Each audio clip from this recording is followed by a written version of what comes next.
নমস্কার বন্ধুরা, নতুন একটা রেসিপি নিয়ে আপনাদের সামনে হাজির হয়েছি। আমার চ্যানেলে নতুন হয়ে থাকলে চ্যানেলটিকে সাবস্ক্রাইব করে আমার পাশে থাকবেন। রেসিপিটা কেমন হয় শেষ পর্যন্ত স্কিপ না করে দেখতে থাকুন। কেমন হয়েছে অবশ্যই কমেন্ট করে জানাবেন। তা চলুন আর কথা না বাড়িয়ে ভিডিওটা শুরু করা যাক। এখানে আমি 4টে গাজর আর 4টে বিট নিয়ে নিয়েছি। এবার এগুলোকে কেটে নেব। প্রথমে বিটগুলোকে কেটে নেব।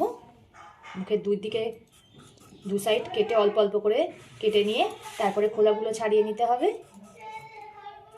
বিটের খোলাগুলো সব ছাড়ানো হয়ে গেছে। এবার ছোট ছোট গোটা গোটা করে কেটে নেব।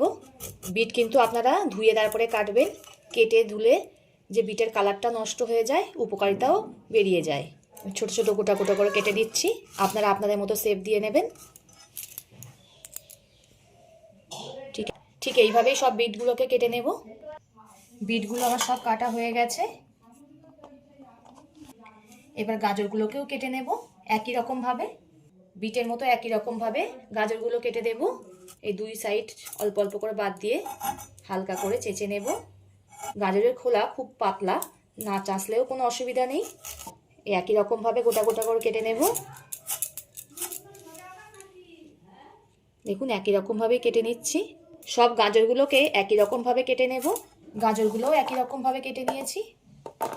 3টে ছোট সাইজের আলু নিয়েছি। এই আলুগুলোকে কেটে নেব। খোলাগুলো ছাড়িয়ে নেব। আলুর খোলাটা ছাড়ানো হয়ে গেছে। এবার বিট গাজর যেমনভাবে গোটা গোটা করে কেটেছি ঠিক তেমনভাবেই আলুগুলোকে কেটে নেব। একই রকমভাবেই কেটে নিয়েছি। আলুগুলো আমি সব কাটা হয়ে গেছে। এখানে বিট গাজর আলু সব কেটে নিয়েছি। আলুটাকে পরিষ্কার করে ধুয়ে নিয়েছি। এবার উনুনের জালটা ধরিয়ে কড়াটা গরম হতে বসিয়ে দিয়েছি। কড়াটা গরম হয়ে গেছে। এই শুকনো কড়াতেই অল্প করে বাদাম ভেজে নেব। বাদামটা 2 মিনিট মতো ভেজে নিয়েছি, নামিয়ে নেব। এবার কড়ার মধ্যে দিয়ে দেব সর্ষের তেল।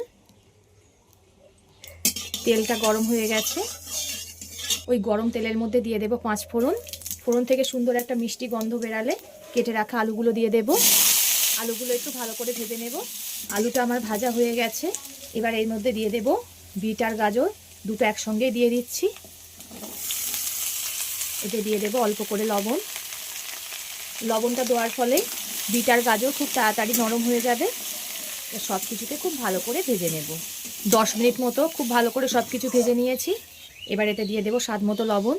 আগে আমি লবণ ব্যবহার করেছিলাম, তাই এখানে অল্প করে লবণ দিলাম। আপনারা পরিমাণ মতো দিয়ে দেবেন।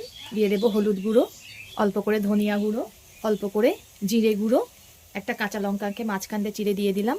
আর ভেজে রাখা বাদামটা দিয়ে দেব। সমস্ত কিছুকে আবারও খুব ভালো করে কষিয়ে নেব।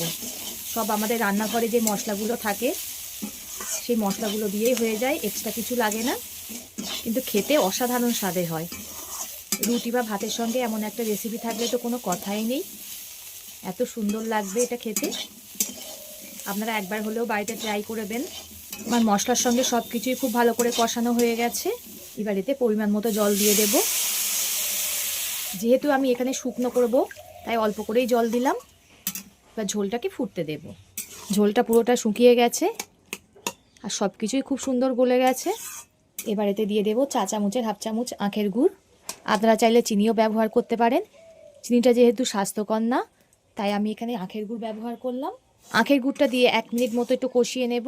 আমি 1 মিনিট মতো আখের গুড়টা দিয়ে খুব ভালো করে ফুটিয়ে নিয়েছি। এবার নামিয়ে নেব। আমার পুরো রেডি হয়ে গেছে। তো ভিডিওটা ভালো লাগলে লাইক ও শেয়ার করে দেবেন। কমেন্ট করে জানাবেন আপনাদের মতামত।